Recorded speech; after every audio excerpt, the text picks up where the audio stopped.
Hello শিক্ষার্থী বন্ধুরা, কেমন আছো তোমরা? আমি দীপ্ত কুমার পাল। এই পর্বে আমি তোমাদের পঞ্চম শ্রেণী প্রাথমিক গণিত বইয়ের অধ্যায় ১ গুণ ও ভাগ।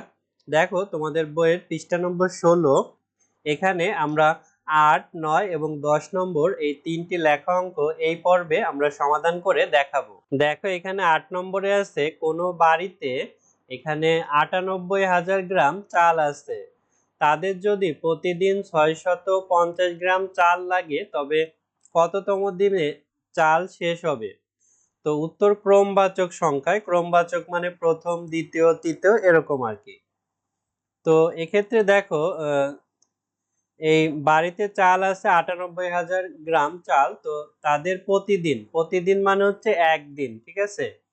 তো একদিনে চাল লাগে হচ্ছে ৬৫০ গ্রাম চাল। তো আমরা এভাবে লিখতে পারি যে ৬৫০ গ্রাম চাল লাগে একদিনে, অতএব ১ গ্রাম চাল লাগে। ১ গ্রাম যেহেতু অল্প দিনে লাগবে তাই এখানে আমরা ভাগ করেছি। তারপরে দেখো এখানে আমরা অতএব লিখেছি ৯৮,০০০ গ্রাম চাল লাগবে। তাহলে ১ এর পরিবর্তে ৯৮,০০০ কে ৬৫০ দিয়ে ভাগ করলে ভাগফল হবে হচ্ছে ১৫০। আমাদের ভাগশেষ থাকবে। তো ভাগশেষ থাকার কারণে আর ১ যোগ করে ১৫১তম দিনে আমাদের চাল শেষ হবে। উত্তর ১৫১তম দিন। তারপর দেখো ৯ নম্বরে আছে, একটি বই তৈরি করতে ১৩৮টা কাগজ লাগে। তো ৭০,০০০টা কাগজ দিয়ে কয়টি বই তৈরি করা যায়? তো দেখো এখানে একটি বই মানে কি ১। তো একটি তথ্য দেয়া থাকলে প্রথমে সেই লাইনটা আমাদের আগে লিখতে হবে। কয়টি বই তৈরি করা যাবে? বই বের করতে বলছে, তো যেটি বের করতে বলবে সেটা ডান সাইডে হবে।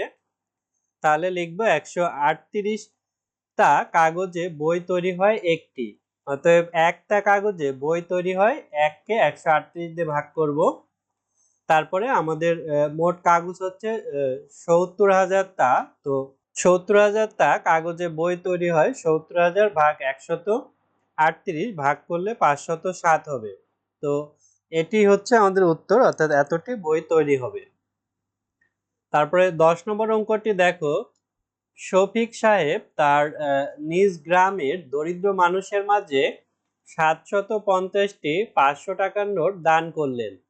তিনি মোট কত টাকা দান করলেন? তাহলে দেখো মোট দরিদ্র পরিবার আছে হচ্ছে ৭৫০টি, আর একটি দরিদ্র পরিবারে দান করছে কয় টাকা? ৫০০ টাকা।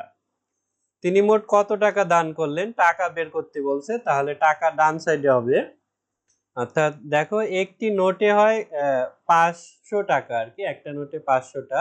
এখানে ৭৫০টি ৫০০ টাকার নোট দান করেছিল, তাই আমরা নোটের হিসাব করতেছি এখানে। অতএব ৭৫০টি নোটে বেশি হবে, তাই গুণ করেছি আমরা। তো গুণ করলে এই সংখ্যাটি হবে।